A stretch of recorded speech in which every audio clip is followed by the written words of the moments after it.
Every decision you make feels logical. You think you're choosing because it makes sense, because it's practical, rational, or the right thing to do. But the truth is far deeper and far stranger. Logic is rarely the real driver. Every decision, every impulse, every hesitation begins not with thought, but with feeling. Emotion is the spark that ignites thought, not the other way around. Long before you can explain why you want something, your body has already felt it. Your heart rate shifts, your gut tightens or relaxes, your nervous system leans toward or away. The story your mind tells afterward, that neat logical justification, is just your brain trying to make sense of what your emotions already decided. Welcome to the emotion-action loop, the invisible circuit that controls how you live, love, and lead. To understand it, we have to start with the truth about how your brain works. The emotional brain, the limbic system, evolved millions of years before the logical part, the neocortex. Emotion came first, reason came later. That means your feelings are ancient, powerful, and fast. They're survival tools. Before we had words, we had sensations. Before we had philosophies, we had instinct. Even now, when you meet someone new, your body knows within seconds whether you trust them, long before your conscious mind lists the reasons why. That's the limbic system scanning for safety, familiarity, and reward. Then the neocortex comes in afterward to build a story that fits. You think you made a logical choice, but really, you made an emotional one and then justified it with logic. Every brand knows this. Every politician, every great communicator, every artist. They don't sell logic, they sell feeling. A luxury car isn't about horsepower, it's about how powerful you feel driving it. A motivational quote isn't about words, it's about the rush of possibility it gives you. Even arguments you have with loved ones aren't about facts, they're about unspoken emotions, hurt, fear, pride, or the need to be understood. Human behavior is emotion wearing the mask of reason.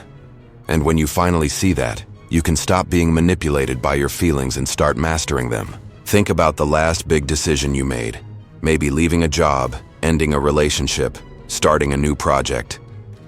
You probably told yourself it was logical. But if you look closer, you'll see that emotion made the call. You left because you felt unappreciated. You started something new because you felt inspired or desperate or hopeful. You stayed because fear said, "Don't risk it." The emotion always fires first, then thought follows, pretending it's in charge. Neuroscientist Antonio Damasio proved this through years of research on patients with brain damage in their emotion centers.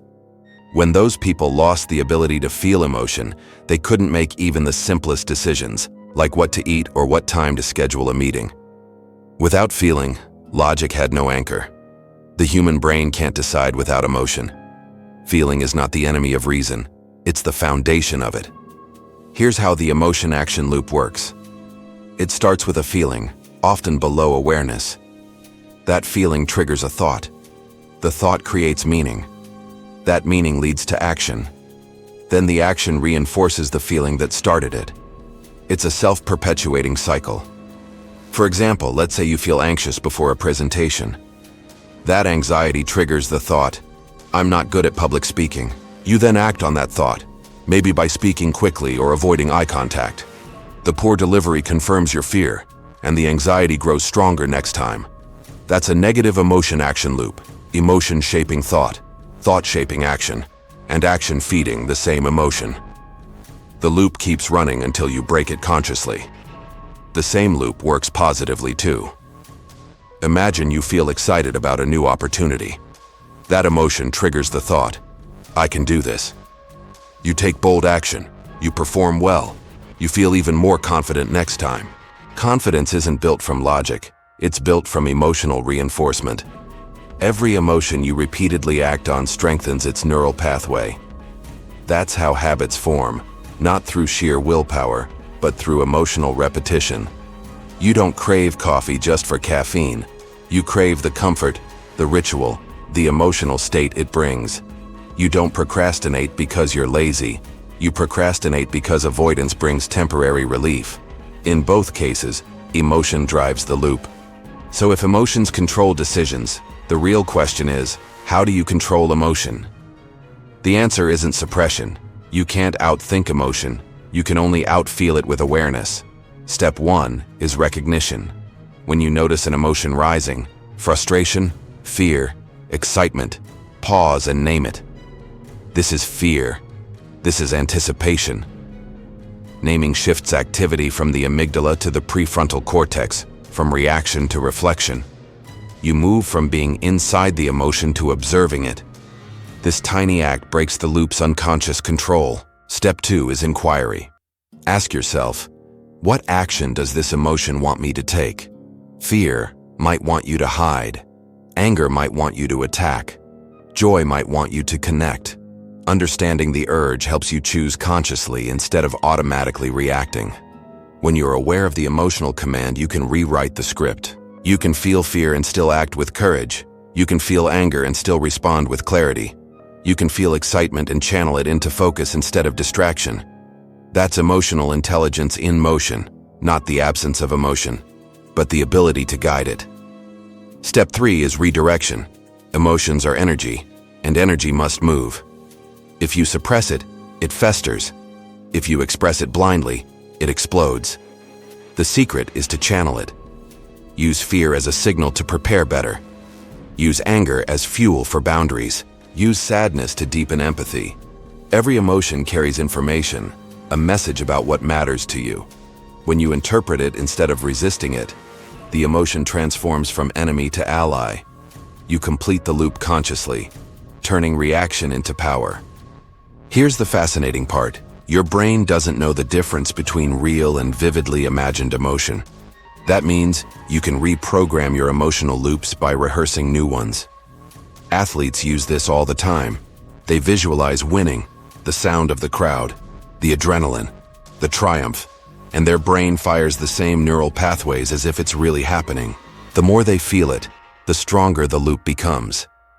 You can do the same in daily life. Visualize yourself calm in situations that used to trigger you.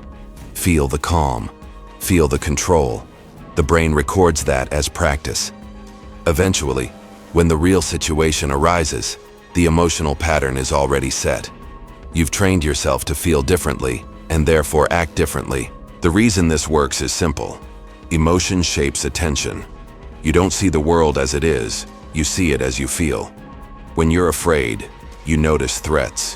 When you're confident, you notice opportunities. Two people can walk into the same room and experience completely different realities because their emotional filters are different. This means changing your emotional state literally changes your perception of reality. That's not philosophy. That's neuroscience. The more you understand your emotional defaults, the more control you have over the decisions they drive. So, how do you start mastering your own emotion-action loops? Begin by tracking them. For a week, observe moments when you make quick decisions. What emotion preceded them? Was it excitement, fear, guilt, pride? Then notice the action that followed. Did it serve you or sabotage you? Write it down. Awareness alone begins to loosen the grip. Then consciously practice swapping one emotion for another. Before a big task, instead of letting anxiety run the show, anchor into curiosity. I wonder how this will go. That tiny emotional shift changes your thought, your body language, and your results. You've just hacked the loop. Over time, this awareness compounds. You'll catch emotions earlier, before they spiral. You'll learn to ride them instead of being dragged by them. You'll start making choices that align with your deeper goals, not just your temporary feelings. You'll find yourself calmer in conflict, clearer in chaos, and more decisive in uncertainty.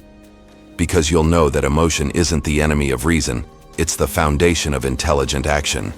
Every successful leader, athlete, and creator has mastered this, whether they realize it or not. They feel the same emotions you do: fear, doubt, pressure. But they've trained themselves to use emotion consciously. They know that behind every bold move is a surge of feeling, and instead of letting that feeling dictate random reactions, they ride it like a wave. That's the difference between being led by emotion and leading with it. Here's the ultimate truth. You can't remove emotion from decision-making, and you shouldn't want to. Emotion is what gives life color, meaning, and direction. The goal isn't to be unemotional, it's to be emotionally conscious, to understand that behind every decision is a heartbeat, behind every action is an impulse, and behind every outcome is a feeling that started it all. Once you learn to trace that thread, from feeling to thought to action, you become the author of your loops instead of the character trapped inside them. So the next time you catch yourself hesitating, procrastinating, or overthinking, don't ask, "What's wrong with me?" Ask, "What am I feeling right now?" Then trace it forward. How is that feeling shaping what I'm about to do? That simple awareness is your key to freedom, because once you understand that emotion is the engine behind every choice, you stop trying to fight it and start learning to drive it. And when you can drive your emotions consciously, every part of life, from relationships to career to purpose, becomes an expression of clarity instead of confusion. That's when the emotion-action loop stops controlling you and starts working for you.